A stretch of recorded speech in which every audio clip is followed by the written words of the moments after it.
모세의 호소라는 제목을 붙여봤습니다.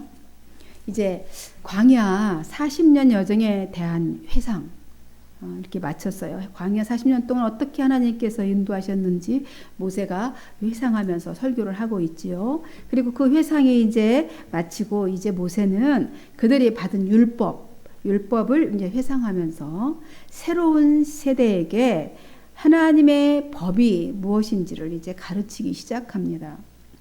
모세의 첫 번째 설교의 절정이라고 할 수 있겠죠. 중심 부분이라고 할 수 있습니다. 이제 오늘 4장 1절 초반부에 도입부에 보면 아주 강하게 어필을 하고 있습니다. 어필하고 시작하고 있어요. 1절 한번 보시면 같이 한번 읽어볼까요? 모세가 첫 소절을 어떻게 시작하는지. 시작. 이스라엘아, 이제 내가 너희에게 가르치는 규례와 법도를 듣고 준행하라.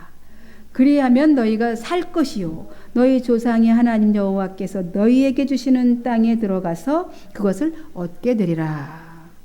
이렇게 강하게 어필을 하고 있죠. 이스라엘아, 이제 내가 너희에게 가르치는 규례와 법도를 듣고 준행하라. 행하라는 거죠. 듣고 그냥 거기서 듣는 것으로 끝나는 게 아니라 몸소 행해라 라는 것이죠. 이 말은 신앙의 행위에 대해서 이제 하나님의 정확하고 완전한 법칙인 이 말씀이니까 반드시 지키고 행할 것을 말하고 있습니다. 그러면 살 것이고 너희 조상의 하나님께서 주시는 땅에 들어가, 약속의 땅 가나안 땅에 들어가 그 땅을 차지하게 될 것이다. 그 반대로 지키지 아니하면 죽을 것이고 들어가지 못하게 될 것이라는 말이겠죠. 이것이 모세가 가지고 있었던 변함없는 소망이고 신앙이었습니다.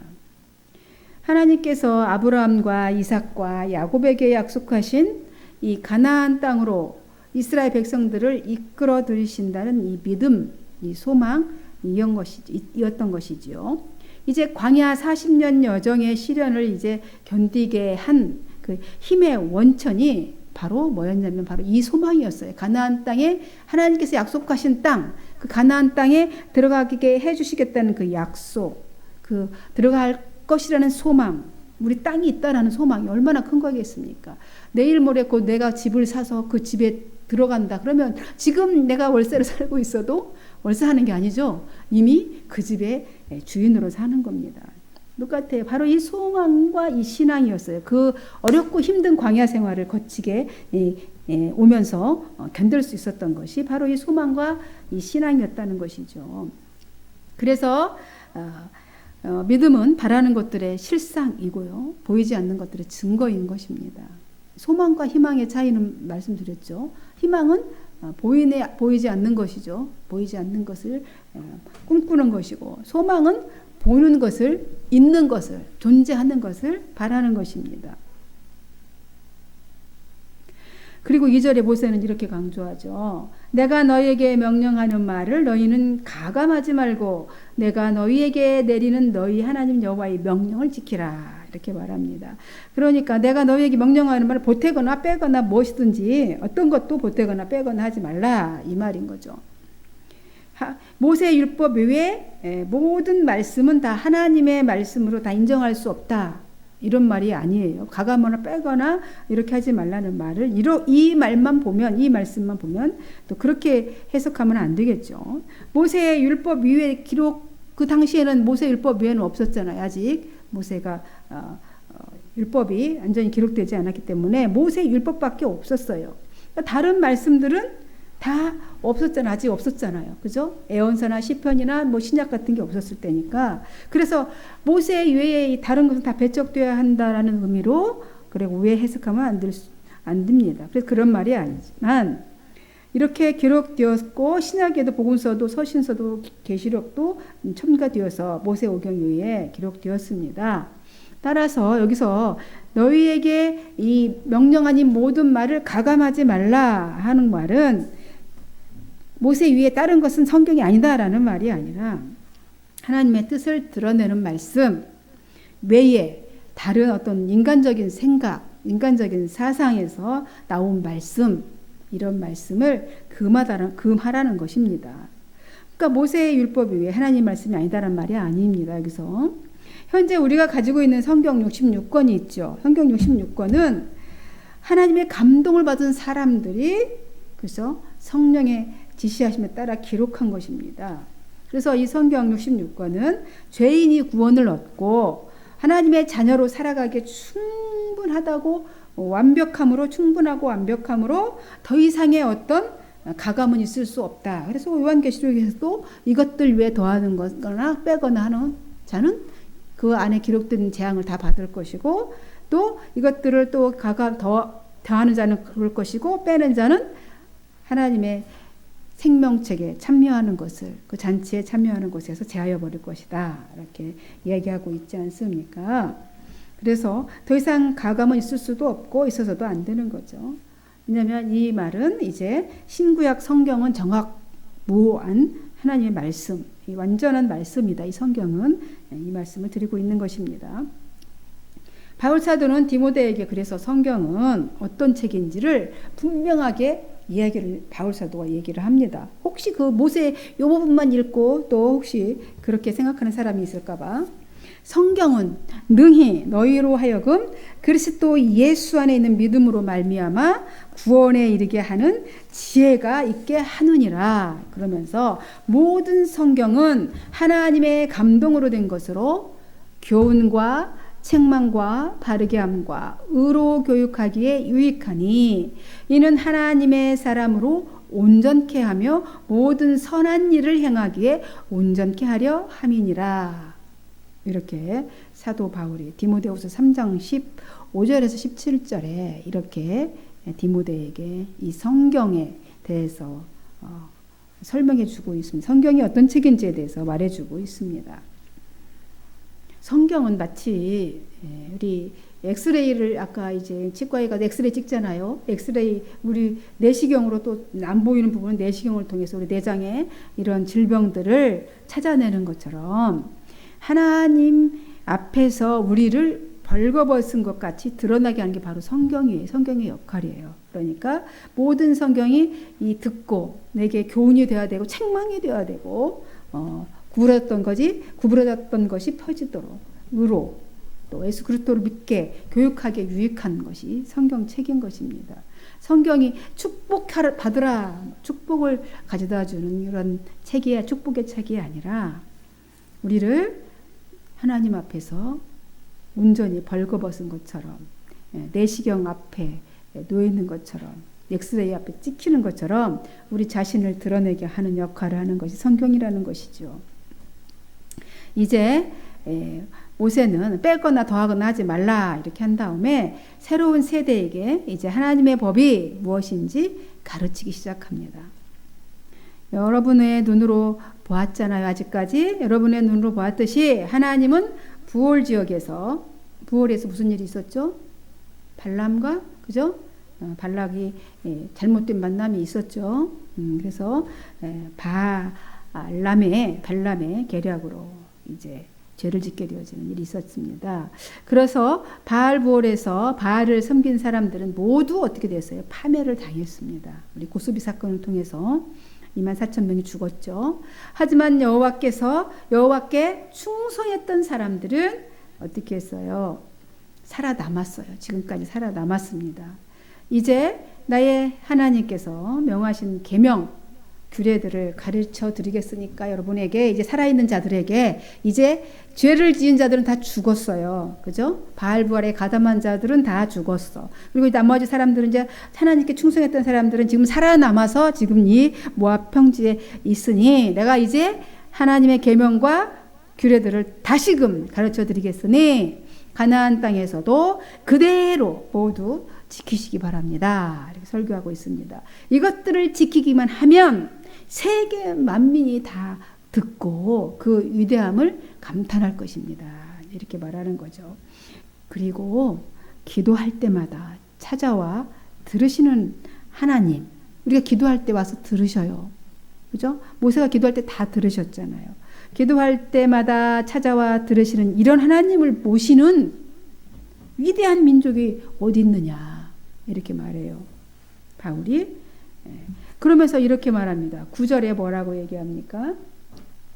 오직 너는 스스로 삼가며 내 마음을 힘써 지키라. 그리하여 네가 눈으로 본 그 일들을 잊어버리지 말라. 네가 생존하는 날 동안에 그 일들이 네 마음에서 떠나지 않도록 조심하라. 너는 그 일들을 내 아들들과 내 자손들에게 어떻게 하라고요? 알게 하라. 이렇게 합니다. 그죠? 정신 차려라. 이제 네가 눈으로 직접 본 일들을 있잖아. 직접 본 일들. 그렇게 고스비 사건들, 죽는 사건들, 정탐꾼 보내서 그지? 이렇게 되었던 다시 백투더 광야로 해서 고생했던 이 모든 일, 구름기둥, 불기둥, 어쨌든 수많은 일들을 지고 너희들이 직접 눈으로 본 일들이 있는데 그 일들이 기억하고 절대 잊지 말고 그 평생 마음에 간직하라는 거예요. 떠나지 말게 하라는 거예요. 떠나지 말게 하려고 하면 계속해서 우리 하나님의 말씀을 우리도 이 하나님 행하신 일을 기억하려면 계속해서 말씀을 듣고 계속 반복해서 들어야 되는 것이죠. 대대로 그래서 자손에게 잊지 말고 계속 들어야 또 계속 까먹으니까 우리는 계속 들어서 계속 후손들에게 전하라는 겁니다. 그리고 이어서 호렙산에서 시내산에서 개 10계명을 받았잖아요. 그 받았던 일들을 기억하라 그럽니다. 호렙산에서 하나님 앞에 섰을 때 모세에게 하나님이 무슨 말씀을 하셨는지 기억하라. 그때 무슨 말씀을 하셨는지 기억하라는 거예요. 10절에 뭐라고 말씀하셨습니까? 하나님께서 온 백성을 내 앞으로 불러 모아라.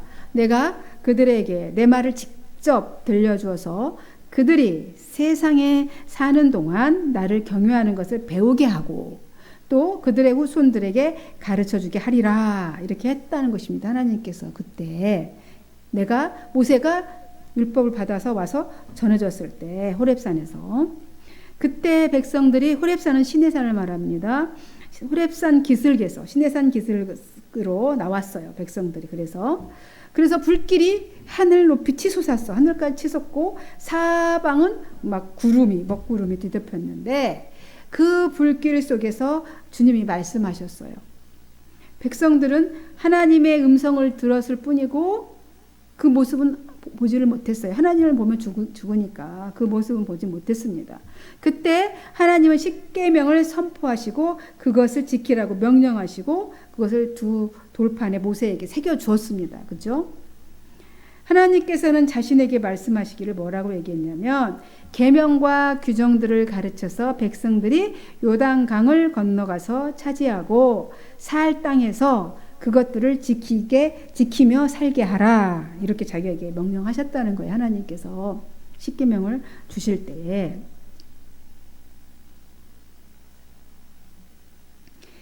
모세는 하나님의 계명이 어떻게 주어졌는지 이렇게 쭉 다시금 그때 상황을 회상하면서 다시 쭉 이렇게 설명하면서 그 계명과 규례들을 잘 숙지하라. 그때 어떻게 했는지 기억해내라는 거죠.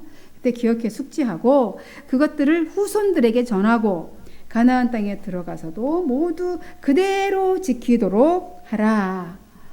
이렇게 말하고 있습니다. 그리고 이미 바알볼 사건을 눈으로 똑똑히 너희들이 보고 경험했듯이 이제 다시는 그런 일들을 겪지 말라 하시는 겁니다. 그러면서 계속해서 이제 우상을 제작하는 것과 숭배하는 것을 금하라고 쭉 이제 15절 이하로 이렇게 말하고 있습니다. 호렙산 불길 속에서 하나님이 말씀하실 때 백성들은 이제 음성만 듣고 아무 형상도 보지 못했다는 사실을 꼭 명심해라. 그렇게 다시 주지시키죠. 왜 그렇게 말합니까? 15절에 그렇게 말하잖아요. 여호와께서 호렙산은 시내산 호렙산 불길 중에서 너희에게 말씀하시던 날에 너희가 어떤 형상도 보지 못하였은즉 너희는 깊이 삼가라. 꼭 명심하라고 합니다. 아무 형상도 안 봤잖아요. 그죠? 분명히 하나님의 음성이 들렸는데 하나님의 형상은 보지 못했습니다. 왜 그러셨겠습니까? 바로 이계명 때문이라고 설명하고 있는 거죠. 제가 제2계명이 뭐죠? 너를 위하여 새긴 우상을 만들지 말고 그랬어요. 새긴 우상을 만들지 말라. 나 그렇게 말했잖아요. 또 위로 하늘에 있는 것이나 아래로 땅에 있는 것이나 땅 아래에 있는 물속에 있는 것이나 땅 아래 물속에 있는 것에 어떤 형상도 만들지 말며 그것들에게 절하지 말고 그것들을 섬기지 말라. 이것이 제2계명이에요. 10계명을 주셨는데 제2계명입니다. 그래서 모세가 혹여 우상의 소굴, 이제 우상의 소굴로 들어가야 되잖아요. 가나안 땅에. 예, 소굴인 이방 땅에 들어가서 이제 그들의 문화에 동화되어서 우상을 만들까 봐서 다시금 이 이계명을 강조하고 호소하고 있는 것입니다. 여러분은 어떤 신상도 만들지 말아야 합니다. 그렇게 말하는 거예요. 통틀어서 한마디로 하면 어떤 형상도 만들지 말라. 그것은 용서받을 수 없는 죄다. 다시 한번 강한 어조로 말하고 있는 겁니다. 땅에 있는 짐승이든 날아다니는 새의 형상이든 기어다니는 벌레의 형상이든 물고기의 형상이든 어떤 형상이든 절대로 만들지 마십시오. 그럽니다. 근데 이런 형상들을 막 섬기는 나라 있지요.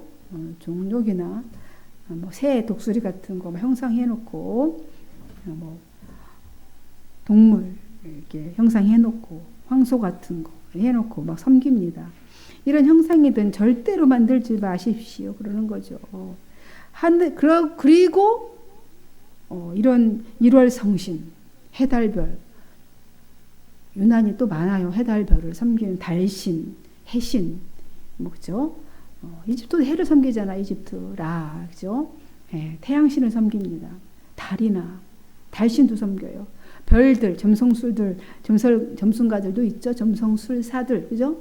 별들을 보고 별을 숭배하기도 하고 그것들을 섬기지 말라는 거예요. 그런 것들이 미혹되어서 신으로 섬기지 말라는 거죠. 왜냐하면 이런 모든 것들은 다 모두 사람들을 위해서 너희 사람들을 위해서 하나님께서 만들어 놓으신 거라는 거예요. 이렇게 그런데 그것들을 우상시하고 신성시하고 신으로 섬기고 너무 저급한 행동이라는 거죠. 이해할 수 없는 어리석은 행동인 것이죠. 근데 엄청 많다는 것이 서글픈 현실인 거죠. 그죠? 엄청 많아요. 지금도 이런 사람들이 있지 않습니까? 그러면서 지금의 이스라엘이 어떤 존재인지를 말합니다. 여러분은 하나님께서 예굽의 억압과 핍박 속에서 노예 생활하고 있을 때 어떻게 했자고요? 그곳에서 해방시켜서 오늘과 같이 주님의 백성이 되도록 여기까지 지금 인도에서 이 자리에 있게 된 백성들입니다. 이렇게 이야기를 합니다. 그럼에도 여러분들은 이미 하나님께 반역한 일이 있어. 그렇게 해서 그 수많은 역경을 통해서 이제 광야로 인도에서 가나안 땅으로 오는 이 여정 동안에 이미도 여러분은 하나님께 반역한 일이 있고 그로 인해서 하나님께서 내게 진노하셨다. 그래서 요단강을 건너 아름다운 땅에 건너가지 못하도록 하겠다고 나한테 맹세까지 하셨다. 다시는 기도하지 말라 그러셨잖아요. 모세에게. 그렇게 맹세했다. 이걸 짚고 넘어갑니다. 모세가 백성들에게. 교훈 삼으라는 거죠. 죄 때문에. 죄가 있으면 가나안 땅에 못 간다는 거죠. 나는 요단강을 건너지 못하고 이곳에서 죽겠지만 여러분은 저 아름다운 땅을 차지할 것입니다.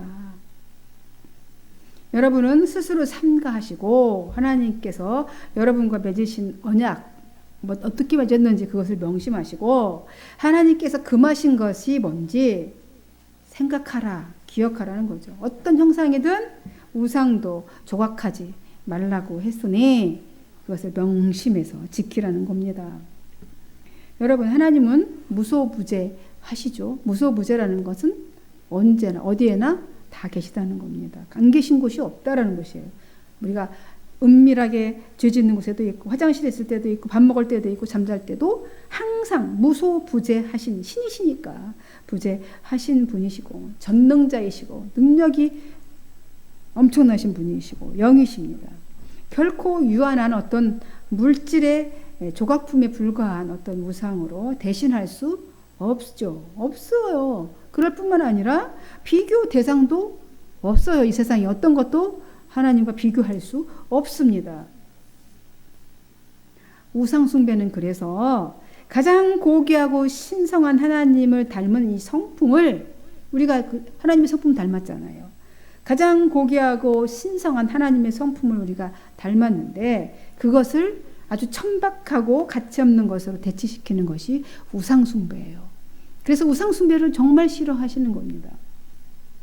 따라서 우상숭배는 가장 무지하고 천박한 죄이고 하나님의 성품을 손상시키는 행위입니다. 모세는 가나안 땅에 들어갈 백성들에게 절대로 우상숭배하지 말라고 이렇게 지금 간곡하게 호소하고 있는 겁니다. 이것을 싫어하는지 그들이 얼마나 하나님의 싫어하시는지 이것을 얼마나 싫어하시는지 그들의 심지에 콕 박히도록 지금 말하고 있는 거죠. 24절 콕 박히기 말해요. 어떻게 말합니까? 24절 내 하나님 여호와는 소멸하는 분이시요 질투하는 하나님이시니라. 소멸하는 분이시래요. 다 태워버리시는 분이셔요. 모든 것을 태워 없애시는 불과 같은 분이시라는 겁니다. 그리고 하나님에 대해서 우리는 사랑이 하나님이시지만 공의 하나님이신 것도 기억하셔야 됩니다. 질투하시는 하나님이십니다. 모든 것을 태워 없애시는 불과 같은 분이신 뿐만 아니라 하나님의 기업인 이스라엘이 하나님을 버리고 다른 신에 경배하는 것을 결코 용서하지 않으신다는 것입니다. 사랑의 속성이죠, 질투는. 그죠? 여러분, 하나님의 말씀은 이렇게 축복과 저주가 공존합니다. 말씀을 받은 자의 순종 여부에 따라서 축복과 저주가 각각 임하는 법이라고 지금 말씀해주고 알려주고 있습니다. 모세는 그래서 이 중심 메시지는 뭡니까? 축복하여서 순종하여서 말씀을 준행하여서 축복받으라고 지금 호소하고 있는 것입니다. 지금 죽음을 앞두고 있어요. 자신의 생명 연한이 다 끝나갑니다. 이제 모세는 이것이 유언이에요. 마지막 유언 설교입니다. 유언을 하면서 백성들에게 제발 하나님의 말씀을 듣고 순종하여서 복받으라. 간곡하게 호소하고 있습니다.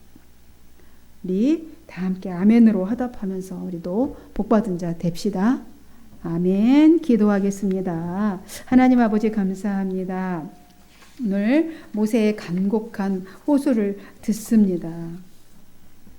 하나님의 말씀 철저히 듣고 순종하여 행하여 하나님 앞에 축복받으라고 모세가 간절히 호소하고 있습니다. 이미도 우리는 불순종한 경험이 있고 죄를 지은 경험이 있지만 이제 다시금 하나님 앞에 새롭게 변화되어서 하나님의 말씀을 듣고 순종하면 반드시 하나님이 축복해 주시겠다고 합니다.